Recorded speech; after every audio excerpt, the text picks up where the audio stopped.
السلام علیکم ورحمۃ اللہ وبرکاتہ۔ الحمد للہ الواحد الأحد الفرد الصمد الذي لم يلد ولم يولد ولم يكن له كفوا أحد۔ قال الله تبارك وتعالى في محكم تنزيله: يا أيها الذين آمنوا اتقوا الله حق تقاته ولا تموتن إلا وأنتم مسلمون۔ وقال النبي صلى الله عليه وآله وسلم: الكيس من دان نفسه وعمل لما بعد الموت۔ ہر قسم کی حمد و ثنا، تعریف و تسبیح اور تنزیہ کے لائق صرف اور صرف اللہ رب العالمین کی ذات بابرکات ہے۔ لاکھوں کروڑوں اربوں خربوں ان گنت درود و سلام ہو سید الاولین والآخرین، امام الانبیاء، شفیع المذنبین، رحمت للعالمین، احمد مجتبیٰ محمد مصطفیٰ صلی اللہ علیہ وآلہ وسلم کی ذات گرامی پر اللہ رب العالمین کی رحمتوں، برکتوں اور سعادتوں کا نزول ہو ان نفوس قدسیہ پر، صحابہ کرام پر، تابعین اعظام پر، اہل علم پر، آج تلک اور تا قیامت آنے والے اللہ رب العالمین کے نیکوکار اور پارسا لوگوں پر۔ برادران اسلام، اللہ رب العالمین نے رسالت مآب صلی اللہ علیہ وآلہ وسلم کو بہت سے اعزازات اور اوصافات سے نواز رکھا تھا۔ وہ جو خوبیاں تھیں، وہ جو کوالٹیاں نبی علیہ السلام میں تھیں، ان میں سے ایک بہت بڑا اعزاز اور وصف نبی علیہ السلام کو جو اللہ تعالیٰ نے دیا تھا وہ جوامع الکلم تھا۔ رسالت مآب صلی اللہ علیہ وآلہ وسلم جب گفتگو فرمایا کرتے، آپ کے الفاظ بہت تھوڑے ہوتے، نپے تلے ہوئے ہوتے، البتہ ان الفاظ کے معانی اور مفاہیم بڑے گہرے ہوتے، بڑے وسیع ہوتے۔ جیسا کہ ہم کہتے ہیں کہ سمندر کو کوزے میں بند کر دیتے، تو رسالت مآب صلی اللہ علیہ وآلہ وسلم کے انہی قیمتی فرامین میں سے ایک فرمان آپ کی خدمت میں پیش کرنا ہے۔ حضرت عبداللہ ابن عمر رضی اللہ عنہما فرماتے ہیں، یہ حدیث معجم طبرانی میں موجود ہے کہ رسالت مآب صلی اللہ علیہ وآلہ وسلم نے فرمایا: ثلاث مہلکات، لوگوں، تین گناہ ایسے ہیں جو انسان کی صرف دنیا نہیں بلکہ آخرت بھی برباد کر دیتے ہیں۔ پھر آپ علیہ السلام نے فرمایا: وثلاث منجیات، تین اعمال اور خوبیاں ایسی ہیں جو انسان کی صرف دنیا نہیں بلکہ آخرت بھی سنوار دیتی ہیں۔ اور پھر فرمایا: وثلاث کفارات، تین اعمال ایسے ہیں بحیثیت انسان جو ہم سے گناہ سرزد ہو جاتے ہیں، وہ اعمال ان گناہوں کو مٹا دیتے ہیں، ختم کر دیتے ہیں۔ اور پھر آخر میں نبی علیہ السلام نے فرمایا: وثلاث درجات، اور تین اعمال ایسے ہیں جو خوش قسمت انہیں اپنائے گا، اس کی عظمت کو اللہ رب العالمین چار چاند لگا دیتے ہیں۔ آسمانوں کی رفعتوں میں، الملأ الاعلی میں اس کا نام لیا جاتا ہے۔ دنیا میں بھی اچھے لوگوں میں اس کے نام کا شہرہ ہوتا ہے۔ اللہ رب العالمین کے ہاں الملأ الاعلی نوری مخلوق میں بھی اس کے نام کے چرچے ہوتے ہیں، اس کے درجات کو بلند کر دیا جاتا ہے۔ قبل اس سے کہ ہم ان 12 اعمال کو مختصراً سنیں اور سنائیں، لمحہ فکریہ ہے میرے لیے بھی اور آپ کے لیے بھی۔ اگر تو ان میں سے جو برے اعمال ہیں میں ان سے بچتا ہوں تو زہ نصیب، وگرنہ مجھے اپنا محاسبہ کرنا چاہیے۔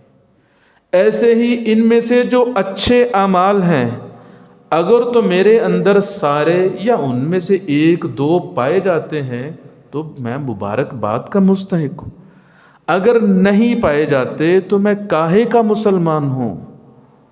پھر تجدید ایمان کی ضرورت ہے، تجدید عہد کی ضرورت ہے، اپنے آپ پر ترس کھانے کی ضرورت ہے۔ رب تعالیٰ مجھے اور آپ کو، ہر مومن کو مخاطب کر کے فرماتے ہیں یا ایھا الذین آمنوا اتقوا اللہ، اے ایمان والو اپنے رب سے ڈر جاؤ۔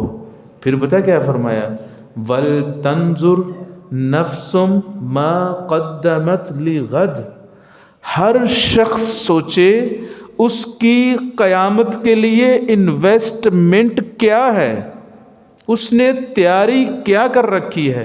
میں اور آپ ہر ذی شعور دنیا کے لیے پلاننگ کرتے ہیں، منصوبہ بندی کرتے ہیں، مہینے 2 مہینے 6 مہینے کا راشن اپنے گھر میں جمع کر کے رکھتے ہیں۔ بینک بیلنس بھی کس کے لیے؟ صرف دنیا کے لیے، جو کہ عارضی ہے۔ وہ 50 سال کی زندگی ہو، 60 70 کی ہو، 100 کی ہو، اس کو اللہ تعالیٰ نے آج سے ایک دن سے تعبیر کیا ہے، اور جو ہمیشہ ہمیشہ کی زندگی نہ ختم ہونے والی اس کو غد، آنے والی کل سے تعبیر کی ہے۔ پوری دنیا کی زندگی آج ہے اور ہمیشہ ہمیشہ کی زندگی کل ہے۔ تو حضرات آئیے ان اعمال کو دیکھتے سنتے ہیں۔ اللہ رب العالمین سے اب بھی دعا ہے، بعد میں بھی دعا ہے، اللہ تعالیٰ ہمیں توفیق عطا فرمائے، جو برے اعمال ہیں ہم ان سے بچ جائیں، جو اچھے اعمال ہیں ان کو کرنے والے بن جائیں۔ رسالت مآب صلی اللہ علیہ وآلہ وسلم نے فرمایا ثلاث مہلکات، 3 اعمال انسان کو برباد کر کے رکھ دیتے۔ سب سے پہلی چیز آپ نے فرمایا الشح المطاع، ایسی کنجوسی جو انسان کا بیڑا غرق کر کے رکھ دے۔ جیب میں پیسے ہیں، بینک بیلنس ہے، لیکن کنجوس ہے، دل گردہ نہیں ہے، خرچ نہیں کرتا اپنی ذات پر، پھٹے پرانے کپڑے پہن کے رکھتا ہے، مسکینوں والی فقیروں والی حالت بنا کے رکھتا ہے، بیوی بچوں پر خرچ نہیں کرتا، رشتہ داروں پر خرچ نہیں کرتا، بڑی بڑی گاڑیاں ہیں، بنگلے ہیں، جاگیر ہے، پراپرٹی ہے، لیکن پڑوس میں بچے بھوکے سوئے ہوئے ہیں۔ ایسی جاگیر اور دولت کا کوئی فائدہ نہیں۔ حضرت ابو ہریرہ رضی اللہ تعالیٰ عنہ فرماتے ہیں نبی علیہ الصلوۃ والسلام نے فرمایا لا یجتمع غبار فی سبیل اللہ ودخان جہنم فی جوف عبد ابدا، وہ شخص جو اللہ کے راستے میں جہاد کے لیے نکلا، اس دوران اس کے ناک اور منہ کے ذریعے سے اس کے پیٹ میں جو گرد و غبار گئی نا، بس یہ گرد و غبار اسے جنت میں لے جائے گی، جہنم کا دھواں اس کے قریب بھی نہیں بٹکے گا۔ اور ساتھ ہی فرمایا وَلَا يَجْتَمِعُ الشُّحُّ وَالْإِيمَانُ فِي قَلْبِ عَبْدٍ عَبَدًا، لوگوں یہ بات بھی ذہن میں رکھو، ایک ہی دل میں ایک ہی وقت میں ایمان اور کنجوسی جمع نہیں ہو سکتا۔ اگر کوئی کنجوس ہے تو وہ صحیح معنوں میں مومن نہیں ہے، اگر وہ صحیح معنوں میں مومن ہے تو کنجوس نہیں ہوگا۔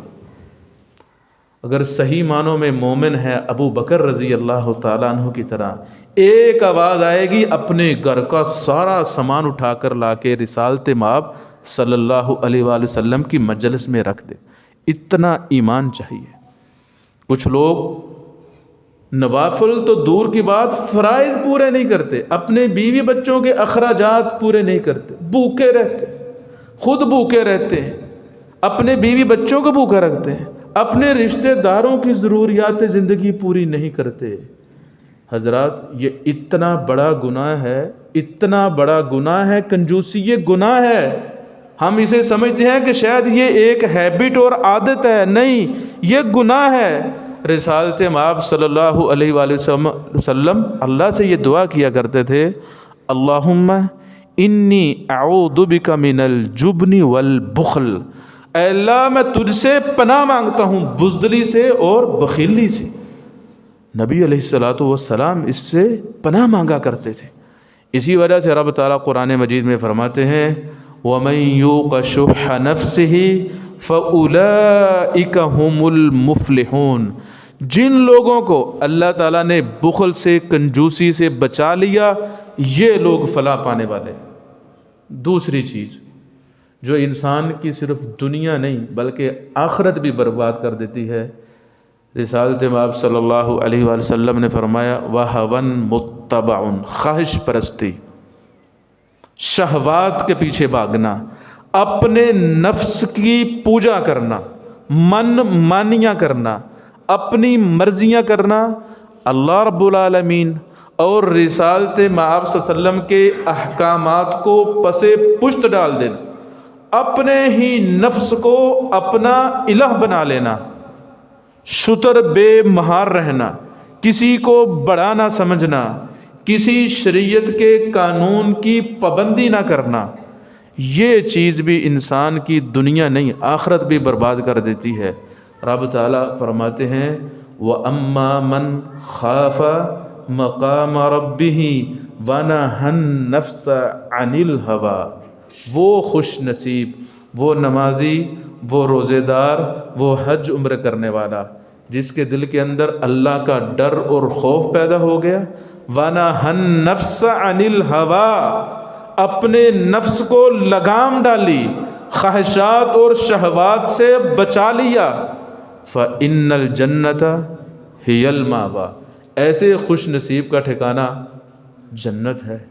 حضرات، خواہش پرستی اتنا بڑا جرم ہے، اتنی بڑی بدبختی ہے، رسالت مآب صلی اللہ علیہ وسلم کو مخاطب کر کے اللہ رب العالمین نے تا قیامت آنے والے انسانیت کو سمجھایا وَلَا تَتَّبِعِ الْهَوَىٰ فَيُضِلَّكَ عَنْ سَبِيلِ اللَّهِ، جو شخص خواہش پرست ہے وہ صراط مستقیم پہ نہیں ہو سکتا۔ اگر آپ، میں، کوئی بھی خواہش پرست ہے تو وہ صراط مستقیم پر نہیں ہو سکتا، اللہ کے راستے سے بھٹک جائے گا۔ اسی طرح رب تعالیٰ فرماتے ہیں اَرَأَيْتَ مَنِ اتَّخَذَ إِلَٰهَهُ هَوَىٰ، کہ کچھ بدبخت ایسے ہیں انہوں نے اپنی خواہشات کو اپنا الہ بنا رکھا ہے، ان کی پوجا کرتے ہیں۔ ویسے وہ کہیں گے ہم موحد ہیں جی، ہم توحید پرست ہیں، غیر اللہ کی عبادت نہیں کرتے، لیکن اسی وقت ان میں سے کچھ لوگ ایسے ہوں گے جو اپنی نفس کی پوجا کر رہے ہوں گے۔ فجر کی نماز کتنے بجے ہوتی ہے؟ کیوں جی؟ 5:30 بجے تقریباً۔ یہ حضرت صاحب 9 بجے ڈیوٹی پہ جاتے ہیں، اچھا اٹھوں گا تو بڑا مشکل ہو جائے گا، 8 بجے کا الارم لگاتا ہوں، نماز پڑھ کے جلدی جلدی ناشتہ کر کے ڈیوٹی پہ۔ یہ خواہش پرستی، اللہ کے مقابلے میں آپ نے ٹائم بنا لیا ہوا ہے، یہ اللہ تعالیٰ کو پسند نہیں، پسند تو دور کی بات، گوارا نہیں ہے۔ اللہ تعالیٰ کہتے ہیں اَرَأَيْتَ مَنِ اتَّخَذَ إِلَٰهَهُ هَوَىٰ، یہ اپنے نفس کی پوجا کرتا ہے، خواہشات کے پیچھے چلتا ہے۔ حالانکہ نبی علیہ الصلوۃ والسلام نے فرمایا تھا جب تک اپنی خواہشات کو میری لائی ہوئی شریعت کے تابع نہیں کر دیتے تب تک تمہارا ایمان معتبر نہیں ہو سکتا۔ تو اس لیے مجھے بھی چاہیے، آپ کو بھی چاہیے، ہم سب کو چاہیے خواہش پرستی سے بچیں، شہوت پرستی سے بچیں۔ یہ چیزیں انسان کو صراط مستقیم سے دور کر دیتی ہیں، سبیل اللہ سے بھٹکا دیتی ہیں۔ تیسری چیز جو انسان کی دنیا اور آخرت برباد کر دیتی ہے، نبی علیہ الصلوۃ والسلام نے فرمایا اعجاب المرء بنفسہ، تکبر، غرور، بڑا پن، انانیت، میں، یہ جب تک میں انسان کے اندر ہوتی ہے نا تب تک وہ انسان نہیں۔ جب انا اندر سے کھرچ کے نکال دیں گے تب انسان بنیں گے حقیقت میں۔ یہ انانیت، یہ بڑا پن، دوسروں کو حقیر سمجھنا، چھوٹا سمجھنا، کیڑا مکوڑا سمجھنا، غریب اور فقیر سمجھ کے ان کو نظر انداز کر دینا، یہ بہت بڑا جرم ہے۔ اپنے آپ کو تکبر کی اور بڑائی کی چادر پہنا دینا، بڑے پن کا چوغا پہن کے گھومتے پھرتے رہنا، یہ اللہ تعالیٰ کو قطعاً گوارا نہیں۔ اللہ تعالیٰ کہتا ہے تکبر میری چادر ہے، جو تکبر اختیار کرے گا اس کی دنیا اور آخرت تباہ و برباد ہو جائے گی۔ حدیث میں آتا ہے، حضرت ابو ہریرہ رضی اللہ تعالیٰ عنہ فرماتے ہیں، رسالت آپ صلی اللہ علیہ وآلہ وسلم نے فرمایا، بینما رجل یمشی فی حلۃ تعجبہ نفسہ، ایک چودھری صاحب تھے، ایک ڈاکٹر صاحب تھے، ایک ملا تھے، وزیر اعظم تھا، بزنس مین تھا، سوٹڈ بوٹڈ ہو کے برانڈڈ کپڑے پہن کے چل رہا تھا، تعجبہ نفسہ، اسی وقت تکبر آ گیا، بڑا پن آ گیا۔ یہ فقیر ہے، یہ مولوی صاحب ہیں، یہ خادم صاحب ہیں، یہ فلاں صاحب ہیں، ان لوگوں کو کیا پتہ دنیا کیا ہے، ان کو کیا پتہ ہے لائف سٹائل کیا ہوتا ہے، ان کو کیا پتہ ہے مینرز کیا ہیں، ادب و آداب کیا ہیں۔ یہ اپنے بینک بیلنس کے زوم میں، سرداری کے گمنڈ میں، چودراہٹ میں آ کے روپے پیسے کے بل بوتے پر تکبر کرتا ہے۔ مرجل جمتہ، مانگ بھی بڑی اچھی نکالی ہوئی ہے، ابھی بیوٹی پارلر سے بن سور کے آیا ہے، تو جب تکبر آ گیا تو نبی علیہ الصلوۃ والسلام نے فرمایا اذ خسف اللہ فی الارض، اللہ تعالیٰ اس بدبخت کو زمین میں نہیں، زمین سے نیچے جہنم میں دنسا دیں گے، فہو یتجلجل الی یوم القیامہ، وہ قیامت تک جہنم کے اندر، زمین کے اندر دنستا رہے گا۔ حضرات، ایک اور حدیث میں نبی علیہ الصلوۃ والسلام نے فرمایا لا يدخل الجنہ من کان فی قلبہ مثقال ذرۃ من کبر، ذرہ رائی کا دانہ دیکھا ہے، اس سے بھی چھوٹے کو ذرہ کہتے ہیں۔ جس شخص کے دل میں رائی کے دانے کے برابر تکبر ہوا، لا يدخل الجنہ، وہ جنت میں داخل نہیں ہوگا۔ جب نبی علیہ الصلوۃ والسلام نے یہ بات کہی، صحابہ کرام کے پاؤں کے نیچے سے جیسے زمین نکل گئی۔ ایک صحابی کہنے لگے یا رسول اللہ صلی اللہ علیہ وسلم، اے اللہ کے نبی، الرجل یحب ان یکون ثوبہ حسنا، انسان پسند کرتا ہے، چاہتا ہے کہ اس کے کپڑے اچھے ہوں، قیمتی ہوں، برانڈڈ ہوں، وَنَعْلُهُ حَسَنَةً، اس کا جوتا بھی یونیک ہو، خوبصورت ہو، اچھا ہو۔ کیا یہ چیزیں بھی تکبر میں آتی ہیں؟ تو نبی علیہ الصلوۃ والسلام نے فرمایا نہیں، یہ چیزیں تکبر میں نہیں آتی ہیں۔ آپ نے فرمایا ان اللہ جمیل ویحب الجمال، تمہارا رب خوبصورت ہے، خوبصورتی کو پسند کرتا ہے۔ اچھا، نبی علیہ الصلوۃ والسلام نے لفظ کیا بولا؟ جمیل۔ یہاں پر ایک تھوڑی سی وضاحت بڑی ضروری ہے، ایک جمیل ہوتا ہے اور ایک حسین ہوتا ہے، دونوں میں کیا فرق؟ حسین اسے کہتے ہیں جس کی صرف شکل خوبصورت ہو، تو وہ تو اللہ تعالیٰ نے ہر شخص کو وَلَقَدْ خَلَقْنَا الْإِنسَانَ فِي أَحْسَنِ حسین، اللہ تعالیٰ کہتے ہیں ہم نے ہر انسان کو حسین بنایا، لیکن اللہ تعالیٰ چاہتے کیا ہے؟ میں اور آپ کیا بنے؟ جمیل۔ جمیل کسے کہتے ہیں؟ جس کا کریکٹر و کردار بے داغ ہو، جس کی جوانی بے داغ ہو، جس کا اٹھنا بیٹھنا، چہرہ مہرہ، وضع قطع، لباس، گھر بار، دوست احباب، جینا مرنا اسلامی ہو، اس کو جمیل کہتے ہیں۔ اپنی شکل و صورت سے بڑھ کر میں اور آپ جو بھی ڈیوٹی پہ جاتے ہیں، بچے اسکول جاتے ہیں، جانے سے پہلے ماں ننھے منھے پھولوں کو بھی بال سنوارتی، منہ دھو کے بھیجتی۔ کبھی میں نے اور آپ نے شریعت کا بھی آئینہ دیکھا ہے؟ شریعت کے آئینے کے اندر اپنے آپ کو کھڑا کریں، اپنے سر کے بالوں سے لے کے پاؤں کے ناخنوں تک ایک ایک انگ، ایک ایک باڈی پارٹس کا جائزہ لیں۔ کل قیامت والے دن ایک ایک عضو کا جواب دینا پڑے گا۔ یہ میری بات نہیں ہے، یہ قرآن ہے۔ رب تعالیٰ فرماتے ہیں ان السمع والبصر والفؤاد کل اولئک کان عنہ مسئولا، یہ قوت سماعت، یہ قوت بصارت، یہ دل جو تمہیں دیا ہے جس میں خیالات پیدا ہوتے ہیں، ان کے بارے میں، ہر چیز کے بارے میں پوچھ گچھ ہوگی. یہ دین ہے. زبان سے کہہ بھی دیا لا الہ تو کیا حاصل، دل و نگاہ مسلمان نہیں تو کچھ بھی نہیں. آسان نہیں ہے. تو نبی علیہ الصلوۃ والسلام نے فرمایا نہیں بھائی، اچھے کپڑے پہننا، خوبصورت کپڑے پہننا، صاف کپڑے پہننا، یہ تو اسلام کو مطلوب ہے. پھر ساتھ نبی علیہ الصلوۃ والسلام نے فرمایا ان الکبر، تکبر ہے کیا، بڑا پن ہے کیا، دوسروں کو حقیر سمجھنا ہے کیا؟ آپ نے فرمایا ان الکبر بطر الحق، تکبر حق کو ٹھکرا دینا ہے. آپ کے سامنے اللہ کی بات آ گئی، رسول کی بات آ گئی، آپ نہیں مانتے، یہ تکبر ہے. خاص کر خوشی غمی کے موقع پر کسی کو کیا دیکھنا ہے، ہم اپنے آپ کو دیکھتے ہیں. اپنا جائزہ لینا ہونا ایمان کتنا ہے، اللہ کی محبت، رسول کی محبت کتنی ہے، عام حالات میں نہیں، خوشی غمی کے موقع پر جائزہ لینا چاہیے. خوشی میں بھی انسان قوانین کو توڑ دیتا ہے، غمی میں بھی انسان لاپرواہ ہو جاتا ہے. خوشی غمی کے موقع پر جو قرآن و سنت کو تھامے رکھتا ہے وہ مومن ہے. نبی علیہ الصلوۃ والسلام نے فرمایا ان الکبر بطر الحق، تکبر کیا ہے، حق کو ٹھکرا دینا، وغمط الناس، اور لوگوں کو حقیر سمجھنا. پیمانہ یہ بنا لینا اس کے پاس پیسے کوئی نہیں، یہ تو ذات کا کمار ہے، یہ تو ذات کا شیخ ہے، یہ تو ذات کا کمبو ہے، فلاں ہے. ان اکرمکم عند اللہ اتقاکم، اللہ کے ہاں معزز وہ ہے جو تقوی والا ہے، پرہیزگاری والا ہے.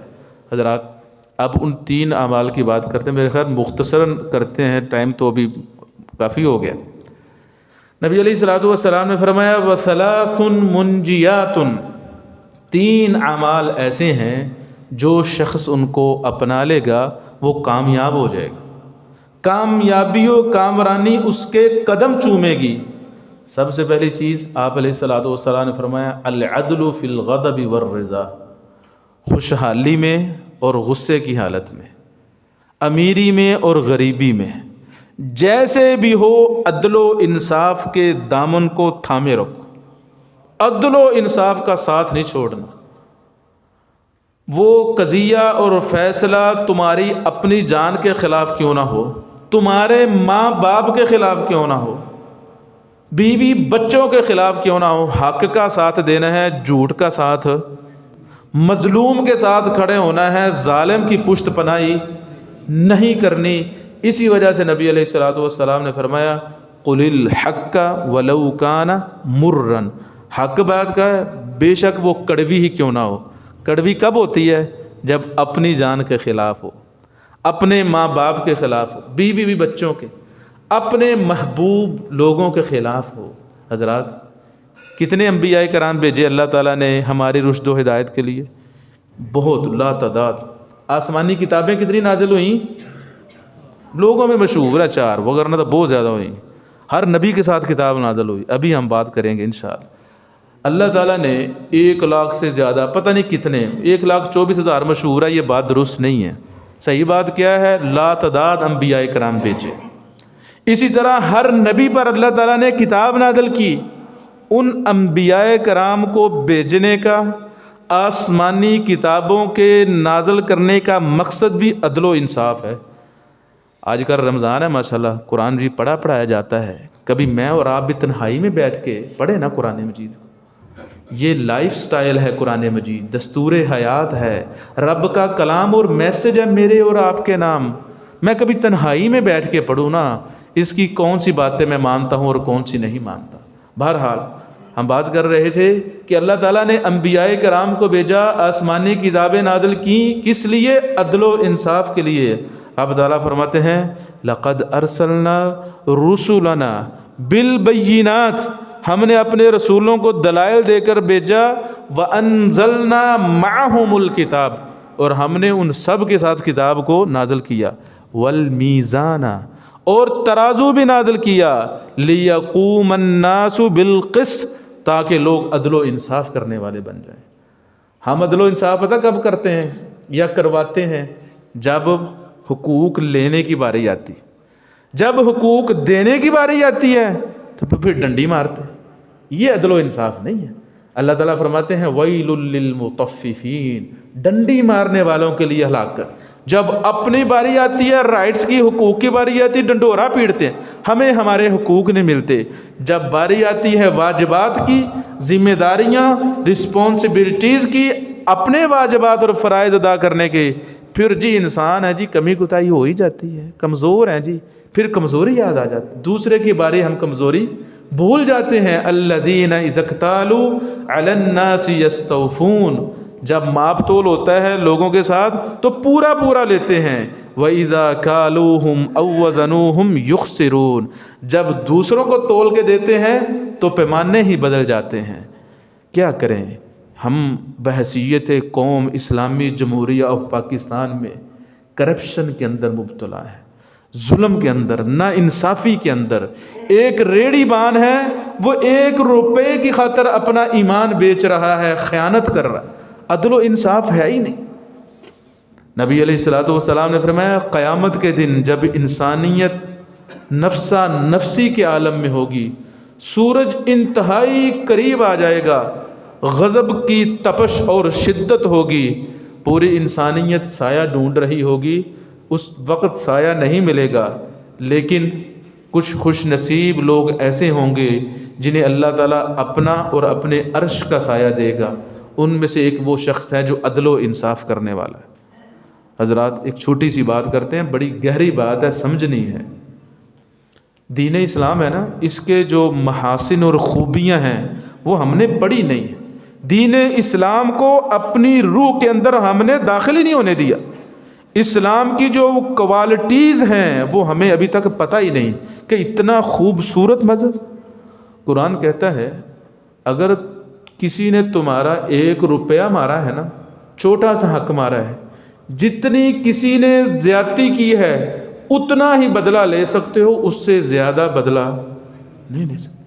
کسی نے دوسرے کو مارنے کی کوشش کی، قتل کرنے کی آپ کہہ لیں، فائر مارا یا اس کو خنجر کے ساتھ، چاقو کے ساتھ اس پر حملہ کر دیا، علماء جانتے ہیں فوراً جب تک وہ زخمی صحیح نہیں ہو جاتا فوراً بدلہ نہیں لیا جائے گا۔ ہو سکتا ہے وہ اس وار سے مر جائے، ہو سکتا ہے وہ ڈس ایبل ہو جائے، معذور ہو جائے، ہو سکتا ہے وہ زخم اللہ تعالیٰ ایسے ہی صحیح کر دے۔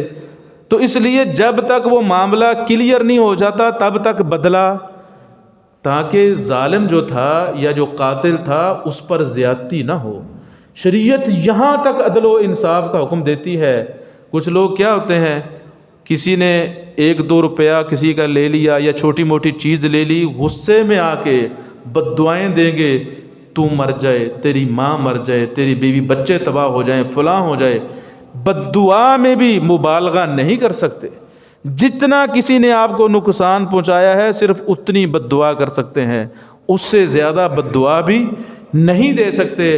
رب تعالیٰ فرماتے ہیں فَمَنِ اعْتَدَىٰ عَلَيْكُمْ فَاعْتَدُوا عَلَيْهِ بِمِثْلِ مَا اعْتَدَىٰ عَلَيْكُمْ، اگر کسی نے تم پر زیادتی کی، ظلم کیا، جتنا ظلم کسی نے کیا ہے صرف اتنا بدلہ لے سکتے ہو، آگے بڑھنے کی اجازت نہیں ہے، وگرنہ لینے کے دینے پڑ جائیں گے۔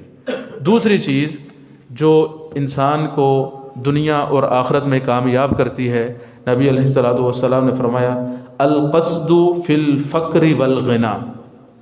حالات بدلتے رہتے ہیں، وقت ایک سا نہیں رہتا، کبھی انسان کے پاس امیری ہوتی ہے، کبھی فقیری ہوتی ہے، کبھی خوشحالی ہوتی ہے، کبھی تنگی آ جاتی ہے، کبھی بزنس بڑا اچھا چل رہا ہوتا ہے، کبھی بزنس میں مندہ آ جاتا ہے۔ تو شریعت کہتی ہے القصد فی الفقر والغنا، تنگی والے حالات میں اور خوشحالی والے حالات میں میانہ روی اختیار کرو، سوچ سمجھ کر چلو۔ جو شخص سوچ سمجھ کر چلتا ہے، اعتدال اختیار کرتا ہے، میانہ روی اختیار کرتا ہے، وہ کامیاب ہو جاتا ہے۔ رب تعالیٰ نے قرآن مجید میں عباد الرحمن سورہ فرقان میں رحمان کے بندوں کی کچھ صفات ذکر کی ہیں۔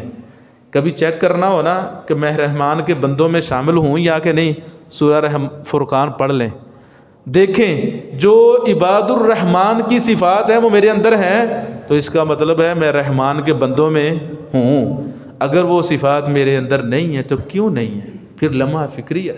تو جو اللہ تعالیٰ نے صفات ذکر کی ہیں ان میں سے ایک بہت بڑی صفت یہ ہے والذین اذا انفقوا لم یسرفوا ولم یقتروا وکان بین ذلک قواما. اللہ والے وہ ہیں جب خرچ کرتے ہیں نہ تو فضول خرچی کرتے ہیں نہ ہی کنجوسی کرتے ہیں، بلکہ فضول خرچی اور کنجوسی کے درمیان میانہ روی.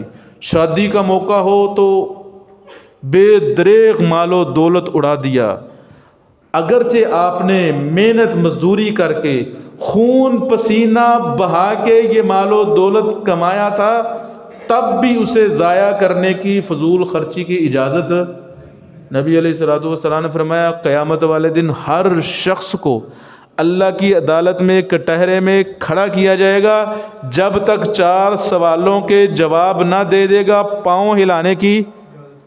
ان میں سے ایک سوال یہ ہے کہ یہ جو مال بینک بیلنس پراپرٹی ہے من این اکتسبہ، یہ کمایا کہاں سے ہے؟ کرپشن کا تو نہیں، یتیم بچوں کا مال تو نہیں ہڑپ کیا، بیوہ عورتوں کا مال تو نہیں غصب کر لیا؟ نہیں جی نہیں، یہ تو حق حلال کا ہے، محنت مزدوری کی، ماں باپ سے وراثت میں ملا تھا. ٹھیک ہے، فیما انفق، خرچ کہاں پر کیا تھا؟ جان نہیں چھوڑنی. یہ آیا کہاں سے ہے اور لگایا کہاں ہے؟ حضرات دنیا میں اگر کسی کا حساب شروع ہو جائے تو جان کے لالے پڑ جاتے ہیں، اللہ نہ کرے کسی کا حساب آخرت میں شروع ہو.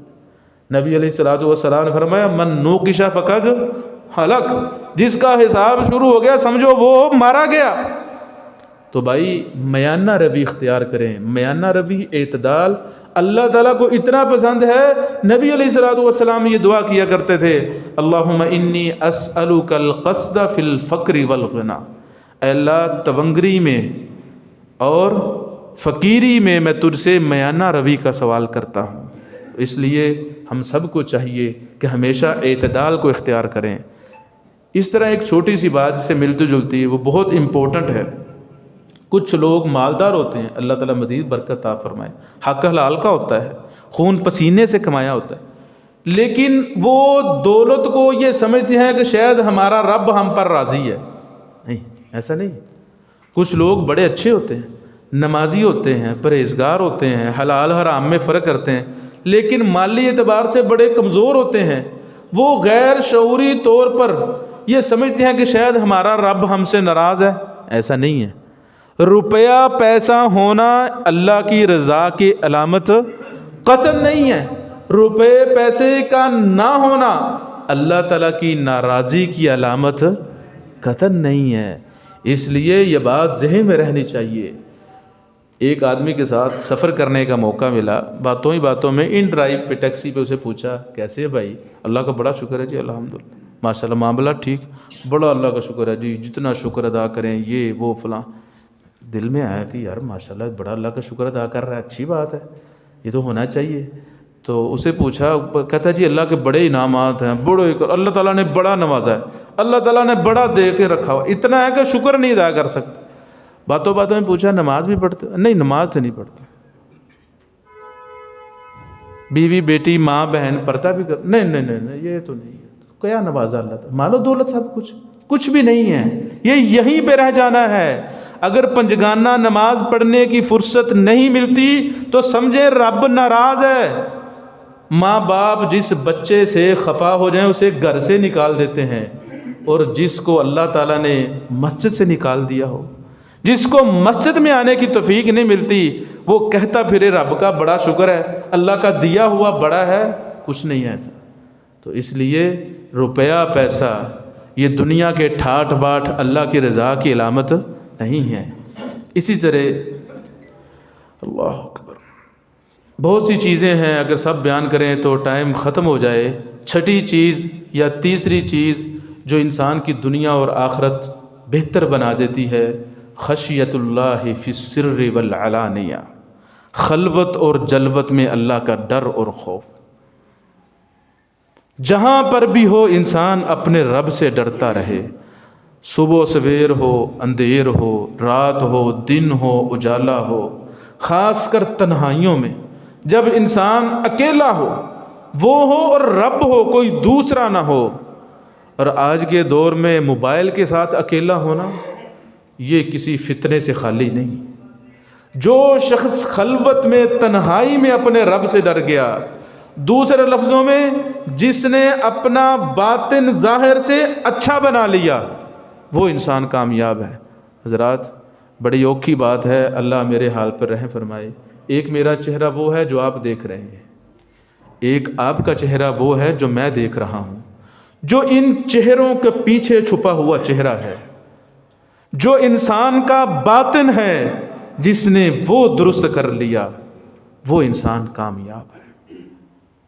ہر چہرے پہ ہوتے ہیں 10-20 چہرے، جس کو بھی دیکھنا کئی بار دیکھنا۔ جو لوگوں کو دھوکہ دیتے ہیں ان کے چہرے بھی بڑے معصوم ہوتے ہیں، ہم اللہ کو قطعاً دھوکہ نہیں دے سکتے۔ تو یہ ہے اصل چیز، جس نے اپنے ظاہر اور باطن کو، اپنی خلوت اور جلوت کو ایک جیسا بنا لیا، اس کی دنیا بھی سنور گئی اور اس کی آخرت بھی سنور گئی۔ نبی علیہ الصلوۃ والسلام نے اسی وجہ سے ایک صحابی کو بڑی خاص نصیحت کرتے ہوئے فرمایا، اتق اللہ حیث ما کنت، جہاں پر بھی ہو اپنے رب سے ڈرتے رہو۔ مسجد میں اگر خدا ہے تو باہر گلی میں بھی ہے، گھر میں بھی ہے، دکان میں بھی ہے، بازار میں بھی ہے۔ کون سی جگہ ہے جہاں پر تمہارا رب نہیں؟ کون سی جگہ ہے جہاں پر تمہارے رب کا علم، طاقت اور قدرت نہیں؟ سورہ رحمان میں رب تعالیٰ فرماتے ہیں، یا معشر الجن ان استطعتم ان تنفذوا من اقطار السماوات والارض فانفذوا لا تنفذون الا بسلطان۔ اے جنوں انس کی جماعت، زمین و آسمان کو پھاڑ کر کہیں جا سکتے ہو تو جا کر دکھاؤ۔ لا تنفذوا، نہیں جا سکتے۔ انسان تو بڑا بے بس ہے، کمزور ہے۔ پھر نبی علیہ الصلوۃ والسلام نے فرمایا، وثلاث کفارات، 3 چیزیں ایسی ہیں جو انسان سے بھولے جانے انجانے میں گناہ ہو جاتے ہیں، وہ 3 اعمال ان گناہوں کو مٹا دیتے ہیں۔ سب سے پہلا امر انتظار الصلاۃ بعد الصلاۃ، ایک نماز پڑھی دوسری کا انتظار ہے، دوسری پڑھی تیسری کا انتظار ہے، تیسری پڑھی چوتھی کا انتظار ہے، چوتھی پڑھی 5ویں نماز کا انتظار ہے۔ مومن ہے نا، اللہ والا ہے، یہ اللہ کے گھر میں ایسے خوش ہوتا ہے جیسے پانی میں مچھلی خوش ہوتی ہے۔ لیکن اگر کوئی نکما، کوئی بے نماز، بے دین، نام نہاد مسلمان، ماں باپ دھکے سے لے آئے، کوئی دوست لے آئے، کسی طرح اسے مسجد میں آنا پڑ جائے، وہ مسجد میں آ کے ایسے پھڑ پھڑاتا ہے، بے چینی میں ٹائم گزارتا ہے جس طرح طوطے کو پنجرے میں بند کر دیا جاتا ہے۔ تو نبی علیہ الصلوۃ والسلام نے فرمایا، وہ خوش نصیب جس نے دل لگی کی مسجدوں کے ساتھ، نماز کے ساتھ۔ نماز مومن کی معراج ہے، مخلوق کو خالق کے ساتھ ملاتی ہے، ڈائریکٹ آن لائن لائیو کلام چر۔ اپنے رب کے ساتھ کلام کرو تو صحیح یار، اپنے رب کو پکارو تو صحیح، مانگو تو صحیح، پنجگانہ نماز پڑھو تو صحیح، آؤ تو صحیح نا۔ لیکن ہم آئیں نا اپنے رب کے پاس، مانگے نا، اس کے سامنے جھکے نا، آنسو بہائے نا، تو پھر جو رب کے سامنے نہیں روتا وہ در در پہ روتا ہے۔ حدیث میں آتا ہے، رسالت مآب صلی اللہ علیہ وآلہ وسلم نے فرمایا، لا یزال العبد فی صلاۃ ما کان فی مصلی ینتظر الصلاۃ۔ ابھی میں نماز سے 4-5 منٹ پہلے پہنچا، کچھ ننھے منھے پھول، چھوٹے چھوٹے بچے، مبارکباد ہے ایسے ماں باپ کے لیے جنہوں نے ان کو پڑھنے کے لیے بھیجا ہوا ہے۔ مسجد میں بیٹھ کے پڑھ رہے تھے، دل ہی دل میں تمنا کی، اللہ ہمیں بھی توفیق دے، ہمارے بچے بھی نماز سے پہلے مسجد میں آ کے پڑھیں قرآن مجید۔ کتنے خوش نصیب ہیں یہ بچے اور ان کے ماں باپ۔ نبی علیہ الصلوۃ والسلام نے فرمایا، لا یزال العبد فی صلاۃ ما کان فی مصلی ینتظر الصلاۃ۔ جب کوئی اللہ والا پہلی دوسری صف میں نماز کے انتظار میں بیٹھا ہوتا ہے نا، وہ در حقیقت نماز میں ہوتا ہے۔ پھر آپ علیہ الصلوۃ والسلام نے پتہ کیا فرمایا؟ آپ نے فرمایا، والملائکۃ تقول، رب کی نوری مخلوق فرشتے اس بڑے کے لیے، بچے کے لیے، بوڑھے کے لیے، پڑھے لکھے ان پڑھ کے لیے جو نماز کے انتظار میں مسجد میں بیٹھا، ضروریات تو اس کی بھی ہیں کہ نہیں؟ بیوی بچے اس کے بھی ہیں، کاروبار اس کا بھی ہے، لیکن سب کو پسے پشت ڈال کے اپنے رب کو راضی کرنے کے لیے آ کے بیٹھا ہوا ہے۔ تو اس کے لیے رب کی نوری مخلوق فرشتے پتہ کیا دعا کرتے ہیں؟ اللہم اغفر لہو، اے اللہ اسے معاف کر دے۔ رب کی نوری مخلوق فرشتے اور یہیں پر بس نہیں، زبان نبوت سے یہ الفاظ بھی نکلے، فرشتے یہ بھی کہتے ہیں اللہم ارحمہ، اللہ اس پر رحم فرما، اے اللہ یہ مقروض ہے، اس کا قرضہ دور کر، اے اللہ اس کے بچے نافرمان ہیں، اے اللہ یہ بہت بے بس ہے۔ فرشتے اس کے لیے دعائیں کرتے ہیں، لیکن ہم دعائیں لیتے ہی نہیں۔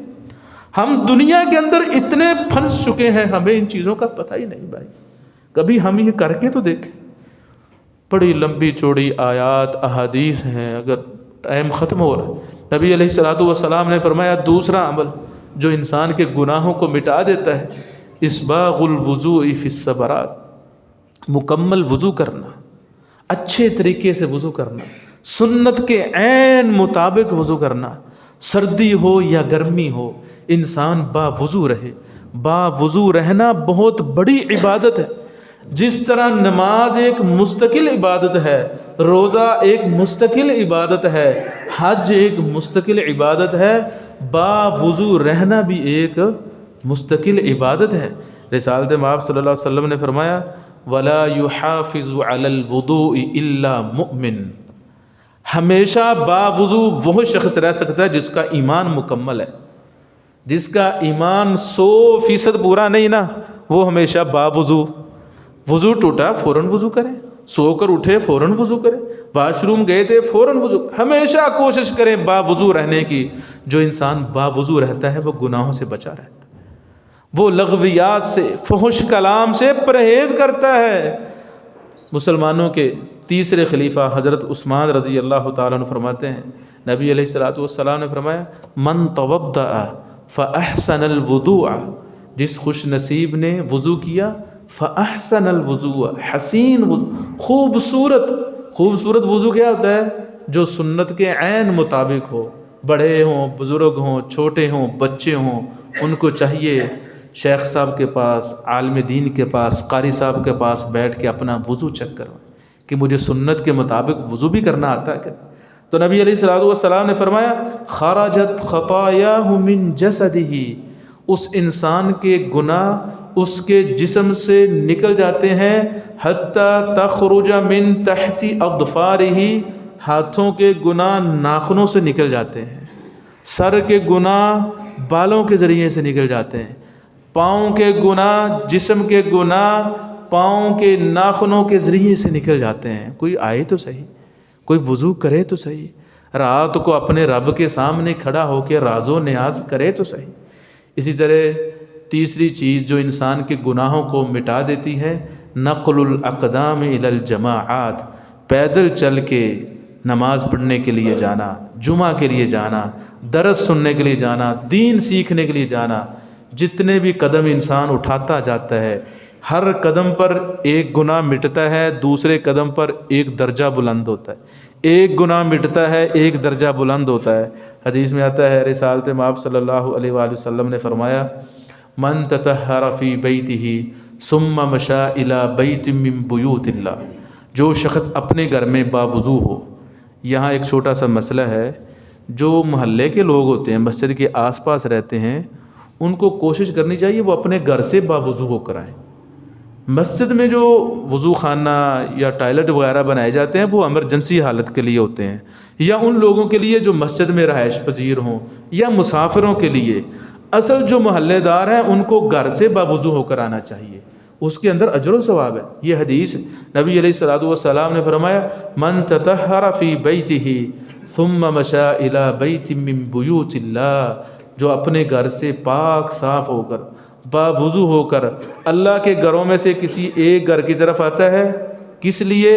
لیقضی فریضۃ من فرائض اللہ، اللہ کے فرائض میں سے ایک فرض کو پورا کرے۔ تو پھر نبی علیہ الصلوۃ والسلام نے فرمایا کانت خطوتاہ، اس کے جو دو قدم ہیں، احداہما تحط خطیئۃ والاخری ترفع درجۃ، ایک قدم اٹھاتا ہے تو گناہ مٹتا ہے، دوسرا اٹھاتا ہے تو درجہ بلند ہوتا ہے، تیسرا اٹھاتا ہے تو گناہ مٹتا ہے، چوتھا اٹھاتا ہے تو درجہ بلند ہوتا ہے۔ تو اس لیے میں اور آپ اگر اپنے گناہوں کو مٹانا چاہتے ہیں، ہمیں چاہیے پیدل آئیں، سوار ہو کر بھی آ سکتے ہیں لیکن پیدل آنے کی فضیلت زیادہ ہے۔ اب آخری 3 اعمال بچے ہیں، ٹائم جو مجھے ملا تھا وہ ختم ہو گیا ہے۔ تو معذرت کے ساتھ 2-4 منٹ آپ کی اور لوں گا۔ وہ اعمال نبی علیہ الصلاۃ والسلام نے فرمایا وَثَلَاثٌ دَرَجَاتٌ، 3 اعمال ایسے ہیں فرائض کے بعد، یہ نوافل ہیں، جو ان کو کرے گا اس کی عظمت کو اللہ تعالیٰ 4 چاند لگا دیتا۔ انسان شہرت کا بھوکا ہے نا، نیچرل ہے، پسند کرتا ہے میرا نام ہو، تو جو اللہ کی رضا کے لیے یہ کام کرے گا 3، کس کے لیے؟ اللہ کی رضا کے لیے، اس کا نام دنیا میں بھی باقی رہے گا اور اللہ تعالیٰ کے ہاں تو ہے ہی ہے۔ شرط کیا ہے؟ اخلاص، ریاکاری نہیں، شو آف کرنا نہیں۔ وہ پہلا کام کیا ہے؟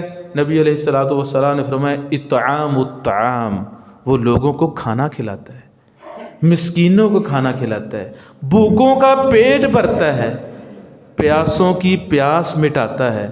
حضرات، پہلی صف میں نماز پڑھنا یہ بہت بڑی سعادت مندی ہے، یہ بڑی خوش بختی ہے۔ لیکن اگر کوئی شخص پہلی صف میں صرف نمازیں پڑھتا ہو، یا رات کو لمبے لمبے قیام کرتا ہو، یا ہر سال حج عمرہ کرتا ہو، پڑوسی کو کوئی فائدہ ہے ان چیزوں کا؟ نہیں، پڑوسی کو فائدہ ہے خوشی غمی میں کام آنے کا، آپ کے اچھے برتاؤ کا، حسن سلوک کا۔ حقوق اللہ ادا کریں لیکن ساتھ حقوق العباد کو مت بھولیں، کیونکہ حدیث میں آتا ہے رسالت مآب صلی اللہ علیہ وآلہ وسلم نے 3 مرتبہ قسم اٹھائی۔ آپ نے فرمایا واللہ لا یؤمن، واللہ لا یؤمن، واللہ لا یؤمن، 3 مرتبہ قسم اٹھا کر کہا اللہ کی قسم وہ شخص ایماندار نہیں۔ قیل من یا رسول اللہ، کہا گیا اللہ کے نبی کون؟ آپ نے فرمایا الذی یشبع وجارہ جائع، وہ بدبخت جو خود تو پیٹ بھرتا ہے لیکن اس کا پڑوسی بھوکا سویا ہوا ہے۔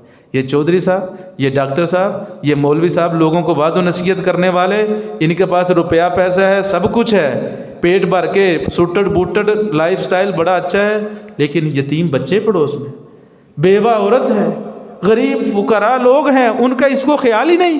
ایسے شخص کا ایمان معتبر نہیں، کامل ایمان نہیں ہے۔ نبی علیہ الصلوۃ والسلام نے فرمایا واللہ لا یؤمن، رب کی قسم، اللہ کی قسم، اس کا ایمان مکمل نہیں ہے۔ تو اس لیے بھائی مل جل کے رہنا، خوشیاں بانٹنا، خوشیاں شیئر کرنا۔ ابھی عید الفطر آ رہی ہے نا، عید الفطر کے احکامات میں سے ایک حکم یہ بھی ہے، رسالت مآب صلی اللہ علیہ وسلم اس راستے سے عید کی نماز پڑھنے کے لیے جاتے، واپسی اس راستے سے آتے۔ کیوں؟ زیادہ لوگوں سے ملاقات ہو، خوشیاں بانٹیں، ایک دوسرے کو سلام کہیں، بغل گیر ہوں، ایک دوسرے سے ملاقات ہو، مل جل کے رہیں، پیار محبت سے رہیں۔ دوسری چیز نبی علیہ الصلوۃ والسلام نے فرمایا افشاء السلام، سلام کو عام کر دو، ایک دوسرے کو السلام علیکم ورحمۃ اللہ وبرکاتہ کہو۔ یہ مسلمانوں کی علامت ہے، مسلمانوں کا تشخص، پہچان، وقار ہے۔ لیکن آج شوہر باپ گھر جاتا ہے تو اپنی بیوی بیٹی کو سلام نہیں کہتا، بیٹوں کو سلام نہیں کہتا، بیٹے گھر آتے ہیں تو وہ سلام نہیں کہتے۔ زیادہ سے زیادہ رسمی طور پر جس کو جانتے ہیں السلام علیکم، جس کو نہیں جانتے اس کو سلام۔ حالانکہ نبی علیہ الصلوۃ والسلام نے کہا تھا سلم علی من تعرف ومن لم تعرف، جس کو جانتے ہو اس کو بھی سلام کہو، جس کو نہیں جانتے اس کو بھی سلام۔ یہ تحفہ ہے، یہ مسلمانوں کا گفٹ ہے جو اللہ نے مسلمانوں کو دیا، اور مسلمان آپس میں ایک دوسرے کو دیتے ہیں السلام علیکم، تم پر اللہ کی سلامتی ہو، ورحمت اللہ، اس کی رحمتیں ہوں، وبرکاتہ، اس کی برکات کا نزول ہو۔ حدیث میں آتا ہے نبی علیہ الصلوۃ والسلام نے فرمایا لوگو یا ایھا الناس، اے لوگو لا تدخلوا الجنہ، جنت میں داخل نہیں ہو سکتے حتی لا تؤمنوا، حتی تؤمنوا، حتیٰ کہ ایمان مکمل نہ ہو جائے، ولا تؤمنوا حتی تحابوا، جب تک ایمان مکمل نہیں ہوتا، آپس میں محبت نہیں کرتے، ایمان بھی مکمل نہیں ہوتا۔ پھر آپ نے فرمایا اولا ادلکم علی شیء اذا فعلتموه تحاببتم، کیا ایک ایسا نسخہ نہ بتاؤں، اگر اس پر عمل کرو گے تو آپس میں محبت کرنے لگو گے؟ صحابہ کرام نے کہا اللہ کے نبی ضرور بتائیے۔ آپ علیہ الصلوۃ والسلام نے فرمایا افشوا السلام بینکم، آپس میں سلامتی کو عام کرو، السلام علیکم ورحمۃ اللہ وبرکاتہ کہنا شروع کر دو، دلوں میں موجود نفرت، کینہ، بغض، عداوت ختم ہو جائے گا، اس کی جگہ پہ محبت، الفت، عقیدت، بھائی چارہ پیدا ہو جائے گا۔ آخری چیز جو انسان کی عظمت کو 4 چاند لگا دیتی ہے، وہ پورے سبق کا خلاصہ ہے، پورے آج کے درس کا خلاصہ ہے بڑا اوکھا کام، بڑا مشکل کام ہے۔ یہ خاص اللہ والوں کو توفیق ملتی، جنہوں نے اپنی میں ماری ہو، جن کے ظاہر سے ان کا باطن زیادہ اچھا ہو، ان لوگوں کو توفیق ملتی ہے۔ وہ کیا ہے؟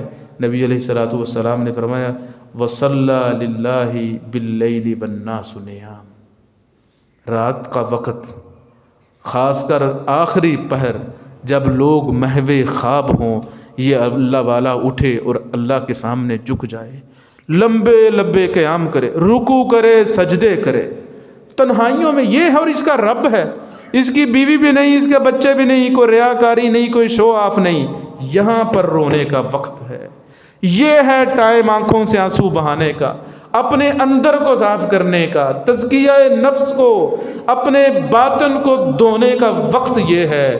رسالت مآب صلی اللہ علیہ وسلم جو سید الاولین والآخرین ہیں، وہ بھی رب سے رات کے وقت دعائیں کرتے ہیں، اللہم، اے اللہ آتی نفسی تقواہا، اے اللہ میرے نفس کو، دل کو پرہیزگار بنا دے، وزکیہا انت خیر من زکاہا، اے اللہ اسے پاک کر دے، تجھ سے زیادہ دلوں کو کوئی پاک کرنے والا نہیں ہے۔ آخری حدیث سنتے سناتے ہیں، بات ختم کرتے ہیں۔ حضرت ابو ہریرہ رضی اللہ تعالیٰ عنہ فرماتے ہیں، رسالت مآب صلی اللہ علیہ وآلہ وسلم نے فرمایا ینزل ربنا کل لیلۃ الی السماء الدنیا، ہر رات رب تعالیٰ آسمان دنیا پر آتے ہیں، یقول، آ کر کہتے ہیں، من یدعونی فاستجیب لہ، کوئی ہے مجھے پکارنے والا، فاستجیب لہ، میں اس کی پکار کو قبول کر لوں، کوئی ہے بھوکا، کوئی ہے پیاسا، کوئی ہے بیمار، کوئی ہے تنگ دست، کوئی ہے خطا کار۔ آگے فرمایا اللہ تعالیٰ یہ بھی کہتے ہیں من یسألنی فأعطیہ، کوئی ہے سوالی، گداگر، فقیر، آوازیں لگانے والا، میں اس کی جولیاں بھر دوں۔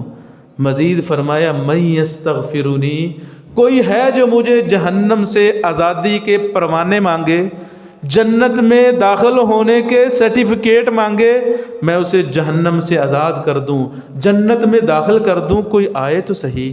رب تعالیٰ کی رحمت 24 گھنٹے 12 مہینے، خاص کر رات کے آخری پہر ٹھاٹھے مار مار کر یہ کہہ رہی ہے، ہم تو مائل بکرم ہیں، کوئی سائل ہی نہیں، راہ دکھلائیں کسے، کوئی راہ روے منزل ہی نہیں۔ دعا ہے اللہ تعالیٰ میرے حال پر بھی، آپ کے حال پر بھی، تمام مسلمانوں کے حال پر رحم فرمائے، ہمیں پکا سچا اللہ تعالیٰ مسلمان بنا دے، اس ماہ مبارک کی رحمتوں سے، برکتوں سے لطف اندوز ہونے کی توفیق عطا فرمائے، کہنے والے کو اور سننے والوں کو اللہ تعالیٰ عمل کی توفیق عطا فرمائے۔